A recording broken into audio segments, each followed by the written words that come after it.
Assalamualaikum warahmatullahi wabarakatuh. Perkenalkan, nama saya Aupa Azharullah dengan NIM 230024248. Saya dari kelas E Fakultas Hukum.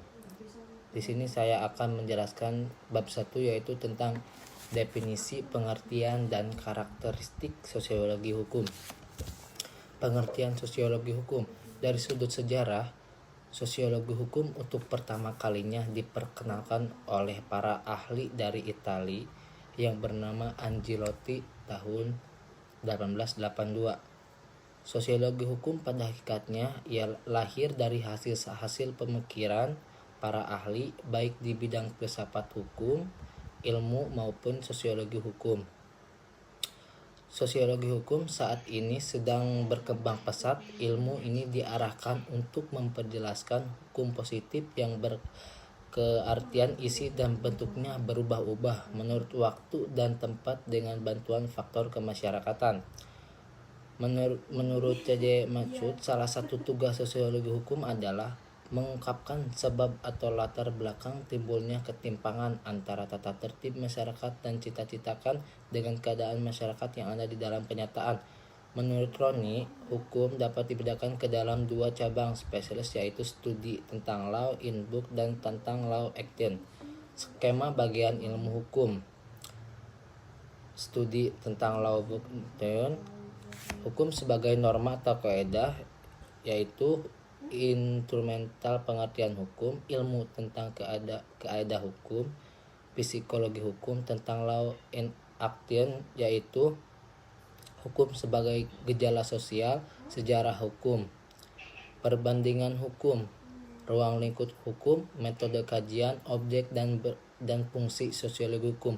Dalam hukum dan sosiologi sebagai sebuah disiplin intelektual dan bentuk praktik profesional memiliki kesamaan ruang lingkup, namun berbeda dalam tujuan metodenya. Hukum sebagai sebuah disiplin ilmu memfokuskan pada studi ilmiah, utamanya adalah masalah perspektif dan teknis, sedangkan sosiologi memfokuskan pada studi ilmiah terhadap fenomena sosial.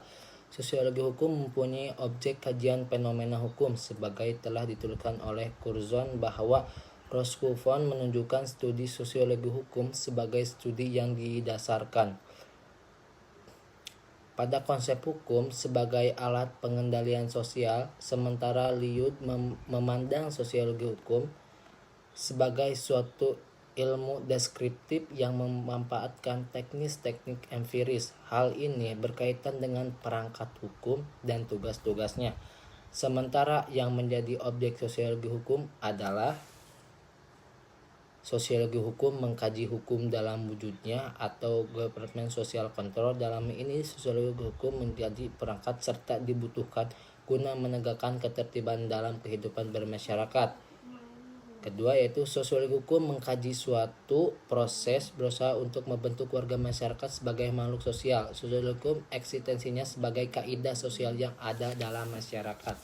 Dalam kajian ilmu hukum, paling tidak ada 3 faktor yang terjadi sebagai berikut, yaitu berfungsi sebagai filosofis, adalah konstruksi pikiran yang merupakan keharusan untuk mengarahkan hukum pada cita-cita yang diinginkan oleh masyarakat. Oleh karena itu, dalam Negara Kesatuan Republik Indonesia sekaligus sebagai norma fundamental negara, sudah seharusnya setiap hukum yang akan dibuat hendaknya diwarnai dan dialiri nilai-nilai yang terkandung di dalam hukum tersebut. Terus selanjutnya itu berfungsi secara sosiologis atau empiris. Dasar keberfungsian secara sosiologis empiris maksudnya adalah jika para warga masyarakat mematuhi hukum di mana hukum itu berlakukan, keberlakuan empiris dapat dilihat melalui perilaku warga masyarakat tersebut. Dengan dasar sosiologis, sebuah produk hukum yang dibuat dan diterima oleh masyarakat secara wajar bahkan spontan. Suarjono Swekanto dan Furnadi menambahkan ada 2 landasan teoritis sebagai dasar sosiologi hukum atau kaidah hukum, yaitu teori kekuasaan. Secara sosiologis, kaidah hukum berlaku karena paksaan penguasa terlepas diterima atau tidak oleh masyarakat. Kedua, yaitu teori pengakuan. Pengaruh dari sejarah hukum dan filsafat hukum. Filsafat hukum dan ilmu hukum adalah dua hal besar yang mempengaruhi sosiologi hukum. Akan tetapi, hukum alamlah yang merupakan basis intelektual dari sosiologi hukum. Seorang tokoh yang terkemuka dari mazhab sejarah yaitu Carl von Savigny berpendapat bahwa hukum merupakan perwujudan dari kesadaran masyarakat. Ia berpendapat bahwa semua hukum berasal dari adat istiadat dan kepercayaan, bukan dari pembentukan undang-undang. Di abad ke-18, analisis rasional terhadap hukum tampil dengan sangat kuat. Demikian pula dengan peningkatan kepada asas-asas dalam hukum. Hukum itu tidak dibuat, melainkan ditemukan. Hukum itu butuh dari hubungan-hubungan yang sederhana pada masyarakat primitif sampai menjadi hukum yang besar dan kompleks dalam peradaban modern. Hukum tidak mempunyai keperlakuan dan penerapan yang universal. Dilanjut ke pembahasan bab 2 yaitu mazhab pemikiran dalam sosiologi hukum. Aliran-aliran dalam sosiologi hukum terdapat dua aliran, yaitu aliran positif. Aliran ini hanya dapat dibicarakan kejadian yang dapat diamati dari luar secara murni. Mereka tidak mau memuaskan hal-hal yang tidak dapat diamati dari luar, seperti nilai dan tujuan aliran. Donald Black menyatakan perihal terjadi kekuburan antara ilmu dan sosiologi hukum. Positivisme ini dengan maksud yang jelas hendak menggantikan dan mengerti zaman yang ada dengan caranya sendiri.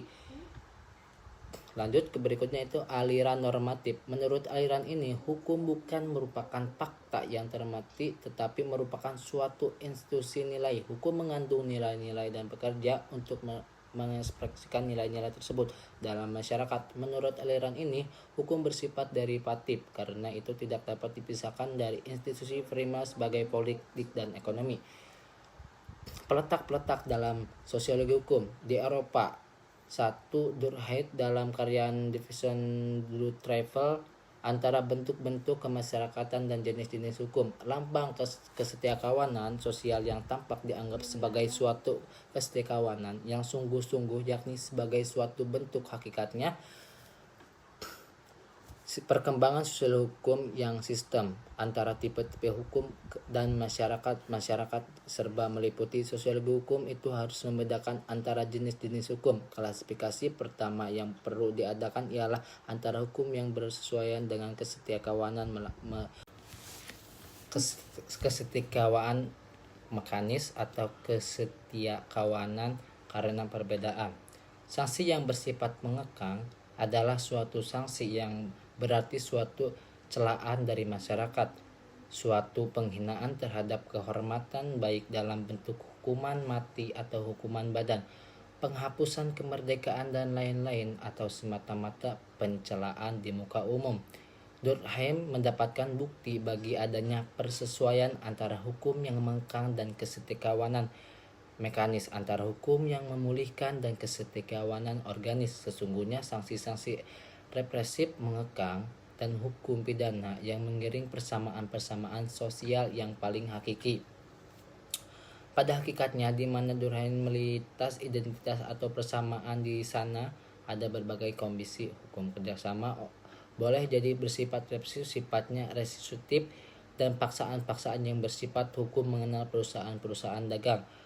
Namun terdapat pengabaian setelah ia meninggal dunia. Adapun pengabaian analitis permasalahan itu, hukum objektif yang timbul dari kesetiakawanan yang semata-mata menguasai yang berlawanan dengan negara adalah bebas dari pernyataan kehendak, karena kehendak tidak dapat dibuat oleh selain daripada mengakui dan menghasilkan akibat-akibat hukum yang menundukkan kepada hukum objektif meliputi segala-galanya. Dewasa itu sebagai yang dilakukan perubahan-perubahan sistem hukum pada bagian kedua dari abad ke-19 dan dalam abad ke-20, jasa Durkheim terutama sekali terletak dari caranya membelauti adanya masalah-masalah tertentu yang tidak dilihat oleh Durkheim. Hukum yang spontan tidak terorganisasi hukum dan negara, dan bukan dalam cara memecahkan masalah-masalah itu. Tidak dibedakan dari psikologi hukum, Warren membedakan dua jenis lembaga, yaitu lembaga kelompok, badan-badan sosial, dan apa yang dinamakan think institution atau lembaga perizinan yang digunakan untuk berhubungan dengan lainnya. Ia menyinggung masalah bentuk-bentuk masyarakat sebagai tempat lahirnya berbagai macam hukum, tetapi karena ia tidak mengadakan perbedaan jelas antara hukum, maka ia pun segera pula menyampaikan ini dengan persoalan kehidupan hukum baik inilah dan lahiriah dari satuan-satuan kolektif yang nyata. Selanjutnya itu Max Weber dan Egon Ehrlich. Menurut Max Weber, semua sosiologi hukum diedukasikan menjadi kemungkinan atau kesempatan dari kelakuan sosial menurut suatu sistem yang heran dari aturan-aturan yang diselenggarakan oleh ahli hukum bagi suatu tipe masyarakat tertentu. Menurut Holmes salah seorang sahabat karib dari filsuf besar Amerika William James, yang disebut dengan tepatnya oleh Profesor Aronson revolusi sosiologi hukum dalam ilmu hukum di Amerika, menekankan perlunya bagi sarjana hukum untuk yang berkaitan dengan pekerjaan memberikan perhatian kepada penelaah yang objektif sosial yang diaktual, sebagaimana yang dilakukan oleh ilmu-ilmu sosial, khususnya sosiologi. Seharusnya itu menurut realisme hukum. Dan selanjutnya Android mazhab yang berkembang selama 10 tahun terakhir ini merupakan suatu reaksi yang sengit terhadap orientasi sosiologikal jurisprudensi yang bersifat terutama sekali teologis dan moralistis. Lapangan sosiologi hukum pada umumnya memusatkan usaha kepada suatu pergaulan dari percobaan dalam hukum kepada suatu studi mengenai corak-corak khas hukum serikat dagang yang berlawanan dengan hukum negara.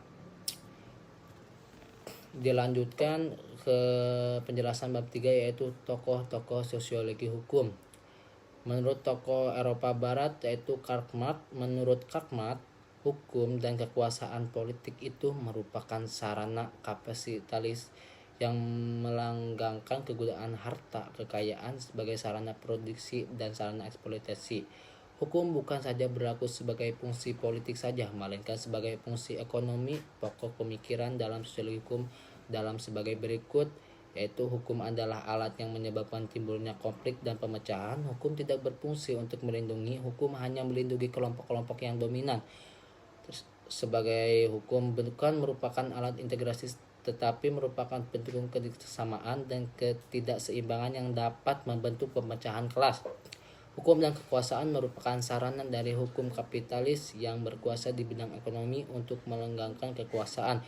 Hukum bukanlah model idealis dari moral masyarakat, atau tidak-tidaknya masyarakat bukanlah manifesto normatif dari apa yang telah dihukumkan.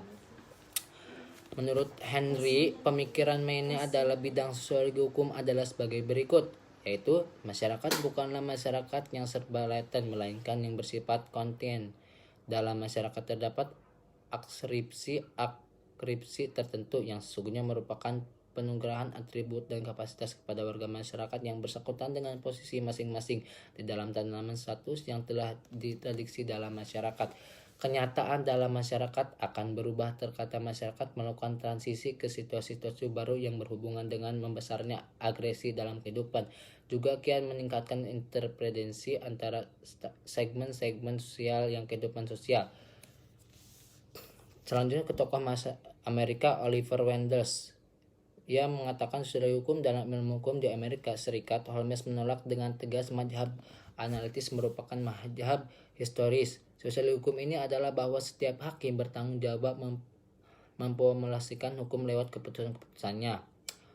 Positivisme hukum dan masalah hukum seringkali dikatakan sebagai memiliki karakter beraspek ganda yang dapat di dalam sebagai beberapa saat ini ia membangun sebuah fenomena yang hanya ada apabila petunjuk pelaksanaan benar-benar memiliki pengaruh pada cara yang berpikir atau bertingkah laku. Pada intinya, positivisme adalah sebuah pengetahuan ilmiah yang berasal dari observasi terhadap data diri pengalaman dan bukan spekulasi yang berusaha untuk melihat kebalik fakta-fakta diobservasi untuk mengetahui mengetahui sebab utama, makna, ataupun esensi.